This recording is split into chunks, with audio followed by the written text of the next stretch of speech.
जय हिंद साथियों, the freedom में आपका स्वागत है। मैं सुधीर। साथियों, आज के वीडियो में हम लोग देखेंगे भगत सिंह का मुकदमा नाम से जो श्रृंखला चल रही है उसमें आगे की गवाही। पिछले वीडियो तक इस श्रृंखला में हम लोगों ने देखा था 21 जुलाई 1930 तक जो भी सुनवाई हुई थी। अब 22 जुलाई 1930 की सुनवाई आज के वीडियो में हम लोग देखेंगे। हमेशा की तरह स्पेशल ट्रिब्यूनल में मुकदमा चल रहा है। सभी क्रांतिकारियों ने बहिष्कार कर रखा है इस अदालत का। कोई भी क्रांतिकारी अदालत में नहीं है। सरकार की तरफ से जो भी लोग नियुक्त किए गए हैं, 3 जजों का जो पैनल था वो 3 जज हैं और सरकारी जो वकील हैं वो सब मौजूद हैं। दोनों जेलों के जेलर बोस्टन इंस्टीट्यूट और लाहौर सेंट्रल जेल के असिस्टेंट जेलर आते हैं और हमेशा की तरह रोज की तरह बताते हैं कि हमने अभियुक्तों से कहा अदालत में चलने के लिए, लेकिन उन लोगों ने इनकार कर दिया और इसके बाद फिर सुनवाई शुरू हो जाती है। 22 जुलाई 1930 को गवाही देने लगातार गवाहियां चल रही हैं, तो गवाही देने सबसे पहला गवाह आता है गवाह संख्या 172। देखिए कि इसने क्या कहा गवाही में। एक और चीज़ मैं बता दूं कि आज की गवाही बहुत ही महत्वपूर्ण होने वाली है। सुखदेव जिस मजिस्ट्रेट को लेकर के गए थे आगरा में क्रांतिकारियों का दफ्तर दिखाने, उस मजिस्ट्रेट की गवाही है। और सबसे खास जिस फोटोग्राफर ने भगत सिंह और बटुकेश्वर दत्त की फ़ोटो खींची थी उसकी गवाही आज होने वाली है। वही फ़ोटो जो हम लोग हमेशा देखते हैं, हैट वाली फ़ोटो जो भगत सिंह की खींची गई थी और साथ में उसी दिन बटुकेश्वर दत्त की, वो फोटोग्राफर आज बयान देने वाला है कोर्ट में।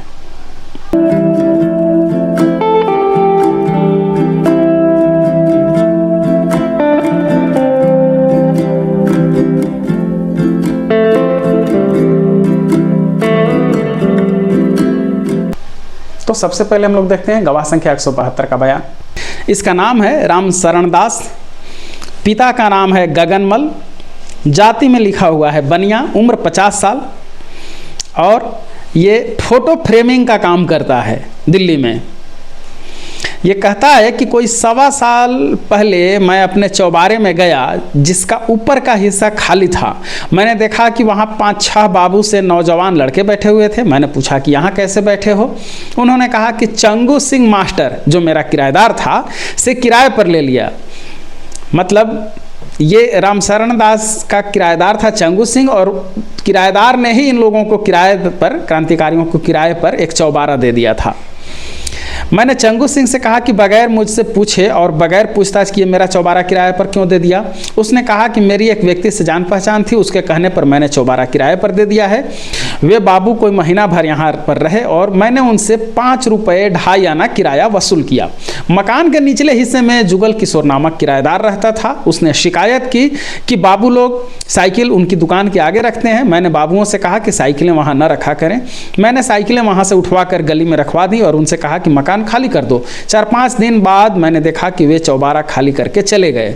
मैंने विशेष मजिस्ट्रेट साहब की अदालत में अभियुक्तों में से भगत सिंह को अभियुक्तों के कटघरे में बैठा हुआ देखकर शिनाख्त किया। मियाँ वाली जेल में शिनाख्त परेड में भी उसको शिनाख्त किया था। उसका नाम मुझे मियाँ वाली जेल की शिनाख्त परेड के बाद मालूम हुआ। जब मैंने उसको विशेष मजिस्ट्रेट की अदालत में शिनाख्त किया तो मुझे उसका नाम मालूम था। मैंने उस व्यक्ति यानी भगत सिंह को उस चौबारे पर आते जाते देखा था। असेंबली में बम फेंकने से पहले क्रांतिकारी किराए पर दिल्ली में जो रहे हैं जहाँ जहाँ, ये उन सब की गवाही हो रही है। तो ये व्यक्ति जो रामशरण दास गवाही देने आया है, इसका एक मकान था जो किराए पर दिया हुआ था किसी और को, और उसने फिर एक चौबारा जो था वो कमरा इन लोगों को दे दिया था किराए पर, क्रांतिकारियों को। और फिर वहाँ साइकिल रखने को लेकर के थोड़ा सा विवाद हुआ है। फिर वहाँ साइकिल हटा करके इन लोगों को खाली करने के लिए मकान कह दिया गया और फिर क्रांतिकारियों ने वो जगह खाली कर दी थी। तो वो जो लोग वहाँ रह रहे थे, 5-6 लोग, जो ये कहता है कि 4-5 लोग रह रहे थे, उसमें से भगत सिंह की शिनाख्त ये करता है मियाँ वाली जेल में भी और फिर स्पेशल मजिस्ट्रेट की अदालत में भी। इसकी गवाही खत्म होती है। अगली गवाही देखते हैं। अगले गवाह का नाम है जुगल किशोर, गवाह संख्या 173। पिता का नाम मांगीराम, उम्र है 40 साल, जाति है बनिया और ये दुकानदार है सीताराम बाजार दिल्ली में। ये रामशरण दास के मकान के नीचे ये रहता था और इसी ने साइकिल के बारे में शिकायत की थी कि मेरे दुकान के आगे साइकिल लगा दिया है लोग, तो अब मेरी दुकानदारी में परेशानी हो रही है। और इसने जयदेव कपूर की शिनाख्त की थी। यह याद रखिएगा कि जयदेव कपूर ने ही किराए पर मकान दिल्ली में लिए थे, जहाँ जहाँ भी क्रांतिकारी रहे असेंबली में बम विस्फोट से पहले, और फिर असेंबली में जाने के लिए पास की भी व्यवस्था जयदेव कपूर ने ही की थी। आइए अब अगली गवाही देखते हैं। अगले गवाह का नाम है नूर मोहम्मद, गवाह संख्या 174। पिता का नाम रहीम बख्श है, जाति में शेख, उम्र 22 साल। ये लकड़ी का व्यापारी है। जो आज का पहला गवाह है, गवाह संख्या 172 रामशरण दास, जो गवाही में जो बातें बताई वही बात ये भी बताता है, हूबहू लगभग दोहरा दिया है। और भगत सिंह को इसने पहचाना था। इसके बाद गवाह संख्या 175 आता है। नाम है Malik Suleman Khan, extra assistant commissioner और मजिस्ट्रेट फर्स्ट क्लास। ये वादा माफ गवाह संख्या 3 जो है फणींद्रनाथ घोष, उसके साथ अमृतसर में गया था। वैष्णव भोजनालय नाम का जो होटल है, और वहाँ फणींद्रनाथ घोष ने शिव वर्मा के साथ खाना खाया था। उसकी पहचान कराता है, उस जगह की पहचान कराता है। फिर मजिस्ट्रेट को मुगल बाजार वाला मकान दिखाता है। वे लोग बंगला देखने गए थे लेकिन अंदर नहीं गए, और मजिस्ट्रेट फर्स्ट क्लास मजिस्ट्रेट जो है इसका बयान खत्म होता है। अगला गवाह संख्या 176, ये नाम है इसका सैयद बशीर हैदर, मजिस्ट्रेट है ये फर्स्ट क्लास अमृतसर का। ये कहता है कि 11 मई 1929 को मैंने जय गोपाल वादा माफ गवाह जो है उसके साथ अमृतसर में गया था। वहाँ उसने मुझे जगहें दिखाई। मैं डिप्टी कमिश्नर के हुक्म से गया था। पहले वह मुझको मुगल बाजार ले गया, जिसको बाजारे कंजरा भी कहते हैं। उसने मुझे एक चौबारा दिखाया जिस पर ताला लगा हुआ था। उसने बयान किया कि उसकी चाबी हमारी पार्टी के पास थी, जो पुलिस ने बम फैक्ट्री लाहौर की बरामदगी के समय कब्जे में ले ली थी। उस चौबारे के नीचे पंडित हीरालाल की दुकान है, जिसमें एक होटल है। जय गोपाल ने पंडित हीरालाल को की शिनाख्त की और यह कहा कि मैंने 13 फरवरी 1929 को बसंत से एक दिन पहले उस व्यक्ति हीरालाल को 13 रुपये दिए थे, जिसमें 10 रुपये किराए के रूप में और 3 रुपया खाना के। हीरालाल ने इस बात की मेरे सामने पुष्टि की। चौबारे का ताला तोड़ा गया और जो चीज़ें उसके अंदर बरामद हुई थी उसकी फर्द तैयार की गई। वह फर्द बरामदगी एग्जिबिट PL है और इस पर मेरे हस्ताक्षर हैं। उसके बाद जय गोपाल मुझको एक दूसरे चौबारे पर ले गया, जो उसी लाइन में कोई 25 दुकानें छोड़कर है।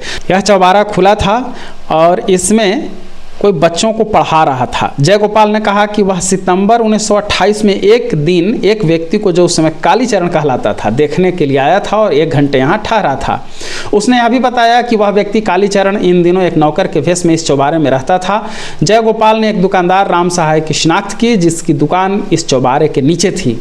राम सहाय बर्तन व्यापारी था और जय गोपाल ने यह भी बताया कि उसने इस राम सहाय से कालीचरण का पता पूछा था। याददाश्त एग्जिबिट PDL मैंने सही तौर पर तैयार की और उस पर मेरे हस्ताक्षर हैं। फिर जय गोपाल अदालत में मौजूद था, उसे देख करके ये गवाह संख्या 176 कहता है कि हाँ, ये वही व्यक्ति है जो मेरे साथ गया था। और अब आइए देखते हैं सबसे महत्वपूर्ण खास गवाह, गवाह संख्या 177, वह फोटोग्राफर जिसने भगत सिंह और बटुकेश्वर दत्त की ऐतिहासिक तस्वीरें खींची थी। नाम है इसका रामनाथ, पिता का नाम RB बिशंबरनाथ, जाति ब्राह्मण और पेशा है फोटोग्राफी, कश्मीरी गेट दिल्ली पता है इसका। और इसका बयान अब सुनिए। कह रहा है कि तस्वीरें exhibit P 231, exhibit P 231A, exhibit P 229 और एग्जिबिट P 220A देखकर ये गवाह कहता है कि ये तस्वीरें मेरी बनाई हुई हैं, जो अप्रैल के शुरू में बनाई थी। 2 फोटो एक व्यक्ति की हैं और 2 दूसरे व्यक्ति की हैं। वो दोनों व्यक्ति मेरे पास इकट्ठे आते थे और उन्होंने भाव तय किया था। उन दोनों के नाम मुझे बाद में मालूम हुए। मैंने अपने कैश मेमो में जो रकम उन फोटो की ली थी उनको दर्ज किया है। वह लिखित एग्जिबिट PGC1 पुस्तक एग्जिबिट PGC में है और 3 अप्रैल 1929 की है। इसके बाद एक और पेशगी 6 अप्रैल 1929 को ली थी। इसकी एंट्री एग्जिबिट PGC 2 है। जब मैंने ये 4 फोटोग्राफ तैयार करके दिए थे तो मेरा नाम हर एक कोने में दर्ज था, जो अब उड़ा हुआ मालूम होता है। 13 मई 1929 को पुलिस के अफसर मेरे पास जांच पड़ताल करने को आए और उन्होंने मुझसे उन दोनों व्यक्तियों की फ़ोटो दिखाकर पूछा कि क्या मैं बता सकता हूं कि यह किसने बनाई थी। मैंने देखकर कहा कि यह मेरी बनाई हुई है और मैंने वह कैश मेमो की पुस्तक पुलिस के हवाले कर दी। यह नहीं कह सकता कि पुलिस ने जो फ़ोटो मुझको दिखाए थे वो यही हैं जो अदालत में मौजूद हैं या कोई और। Cash memo book exhibit PGC police के हवाले की गई थी। उसकी बरामदगी की फर्द बनाई जो एग्जिबिट PGC 3 है। मैंने photographs exhibit P 232, exhibit P 233 और एग्जिबिट P 234 मौजूदा अदालत में देखकर कहा कि यह उन्हीं तस्वीरों के निगेटिव हैं। मैंने 16 जनवरी 1930 को दिल्ली की असेंबली हॉल के एक पिलर की तस्वीर ली थी जिस पर एक गोली का निशान था। एग्जिबिट PA 65 उसका फोटो है जिसमें गोली का निशान नज़र आता है। यह गोल सा निशान है जो P से दर्शाया गया है। मैंने फ़ोटो लेते समय असेंबली की हॉल में खुद देखा था। फिर इस गवाह ने असेंबली हॉल का नक्शा देखा और उसको देख करके कहता है कि इसमें वो जो पिलर है P लिखा हुआ उसका फ़ोटो मैंने लिया था और इसकी गवाही खत्म होती है। इसके बाद गवाह संख्या 178, नाम है मिस्टर EGB पिल, असिस्टेंट DEG CID इलाहाबाद। 1 मई 1929 की रात को मैं आगरा रेलवे स्टेशन पर गया और एक अभियुक्त को मिला जिसे पंजाब की CID लाई थी। उसका नाम मुझे सुखदेव बताया गया। उसकी आमद पर मैं और एक अन्य व्यक्ति जो मेरे साथ थे उस अभियुक्त के साथ 3 बंद गाड़ियों में शहर की ओर गए। मुझे बताया गया था कि सुखदेव को यहाँ पर इस मंतव्य से लाया गया है कि कुछ मकानों की निशानदेही करे जिसकी तलाशी ली जानी थी। जब हम शहर से गुजर रहे थे तो उन 3 मकानों के सामने रुके जिनकी सुखदेव ने एक एक करके निशानदेही की। उन मकानों को हींग की मंडी, नाई की मंडी और गुड़ की मंडी वाले मकान के रूप में कहा जाता है। जहाँ तक मुझे याद है वह इसी तरतीब से हमारे रास्ते में आए थे। मुझे यकीन है कि तीनों मकान जिनकी सुखदेव ने निशानदेही की थी वे पुलिस को पहले मालूम न थे। मैंने उन तीनों मकानों की तलाशी एक ही समय में लिए जाने की व्यवस्था की। मैं खुद मकान हींग की मंडी की तलाशी के समय मौजूद था। उस मकान की तलाशी बहुत सवेरे हुई और 5 बजे सुबह से कुछ पहले। एग्जिबिट PEH हींग की मंडी के मकान का सही नक्शा है। यह नक्शा एग्जिबिट PEH पर जो कमरा अक्षर A से दिखाया गया उसकी तलाशी ली। कमरा उक्त मकान हींग की मंडी की दूसरी मंजिल पर स्थित है और मैंने उक्त मकान की तलाशी सुखदेव के बताने पर ली। उसने कहा था कि बम सीढ़ियों के नज़दीक दूसरी मंजिल के एक कमरे में तैयार किए जाते थे। उक्त कमरे में सिवाय एक जर्द और अगरवानी रंग के धब्बों के जो कि फर्श और दीवारों के हिस्से पर मौजूद थे और कुछ नहीं था। मैंने दीवारों और फर्श पर उन धब्बों को खरोंचा और इकट्ठा किया और उन्हें फर्द तलाशी में शामिल किया और उसे केमिकल टेस्ट के लिए भेज दिया। एग्जिबिट PEH फर्द बरामदगी है जो मेरी देखरेख में उस समय लिखी गई थी। मकान हींग की मंडी की दोबारा भी तलाशी ली गई मगर उस समय मैं मौजूद न था। वे चीज़ें जो दूसरी मंजिल पर खुली हुई जगह के इर्द गिर्द पड़ी थी उन पर तेजाब के धब्बे पड़े हुए मालूम होते थे। फर्श के एक हिस्से और नाली पर भी तेजाब के ऐसे निशान मालूम होते थे। आज सुबह मैं बोस्टल जेल गया और सुपरिटेंडेंट के सामने मैंने कई व्यक्ति बारक में बैठे हुए देखे। मैं बोस्टल जेल में सुखदेव की शिनाख्त के लिए गया था और आखिरी बार जब मैंने उसको 1 मई 1929 को सुबह देखा था उसकी दाढ़ी थी और उसने भेड़ की खाल की ऊंची टोपी पहनी हुई थी। मुझे उस समय यह विचार नहीं आया कि मैंने किसी अन्य अभियुक्त को मुकदमे में देखा है। वहाँ 2 लड़के थे जो मेरे विचार में सुखदेव से मिलते जुलते थे और उनमें से एक को मैंने आसानी से पहचान लिया। मैंने उसको शिनाख्त किया। फौरन मुझे ये ख्याल आया कि वह सुखदेव नहीं है बल्कि कुंदन लाल है जिसकी मैंने गिरफ्तारी के तुरंत बाद प्रतापगढ़ में देखा था।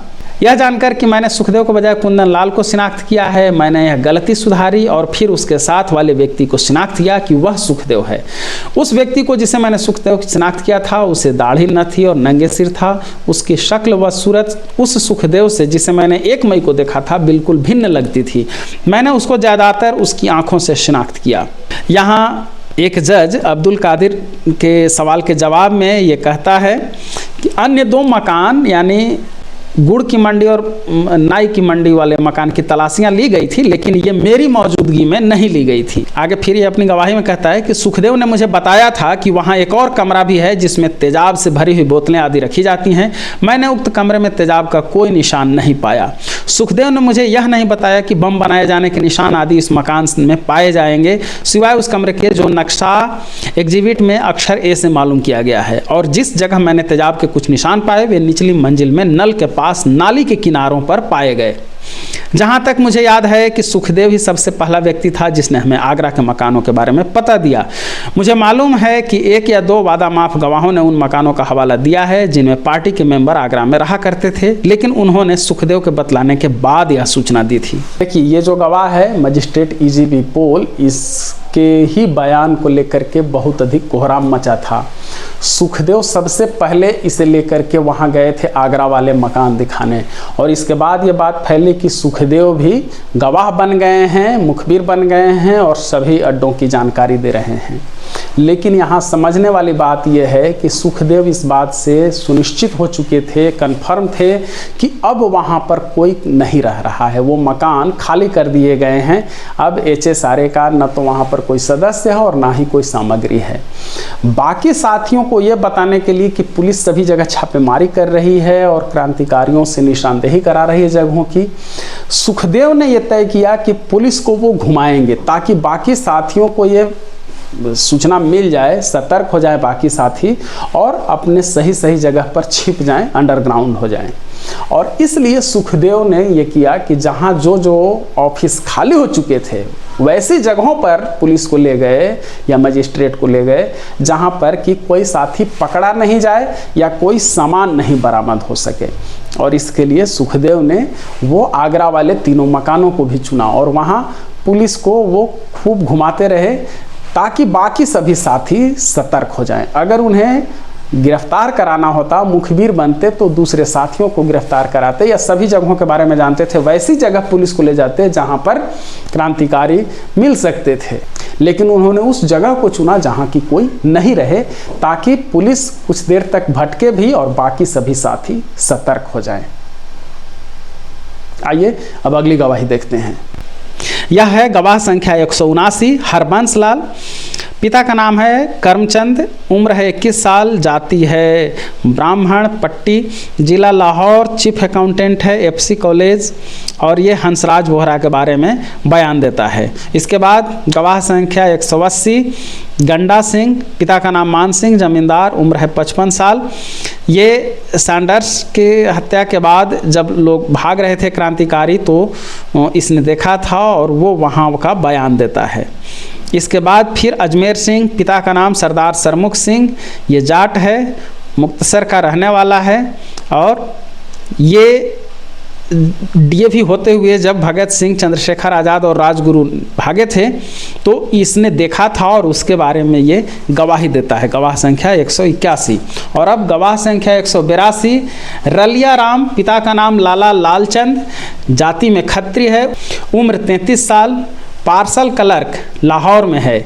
एक बक्सा और एक साइकिल 18 जुलाई 1928 को गुजरात भेजे गए थे, उसके बारे में ये बताता है। फिर गवाह संख्या 183, गुलाम मोहम्मद। पिता का नाम फकीर चंद, उम्र 30 साल, ये भी रेलवे पार्सल का क्लर्क है और एक साइकिल के बारे में ये जानकारी देता है। और फिर गवाह संख्या 184, रोहू राम। पिता का नाम बसंत राम, जाति खत्री, उम्र 65 साल, कर्मचारी है ये राय बहादुर लाला मेला राम, लाहौर का यह स्टाफ है। और ये वहाँ पर रहे थे कुछ लोग किराए पर मकान लेकर के, उसके बारे में ये बताता है। और इसी के साथ 22 जुलाई 1930 की गवाहियाँ खत्म हो जाती हैं। इतनी गवाहियों के बाद जो स्पेशल ट्रिब्यूनल के जज थे उन्होंने सुनवाई अगले दिन तक के लिए टाल दिया। फिर आगे की सुनवाई, आगे की गवाहियां हम लोग देखेंगे अगले वीडियो में। आप देख रहे हैं भगत सिंह का मुकदमा नाम से जो श्रृंखला चल रही है, जो लाहौर षड्यंत्र केस पर केंद्रित है। वो पूरी प्रोसीडिंग बुक का हम लोग मुआयना कर रहे हैं इस श्रृंखला में। धन्यवाद साथियों, जय हिंद, इनकलाब जिंदाबाद।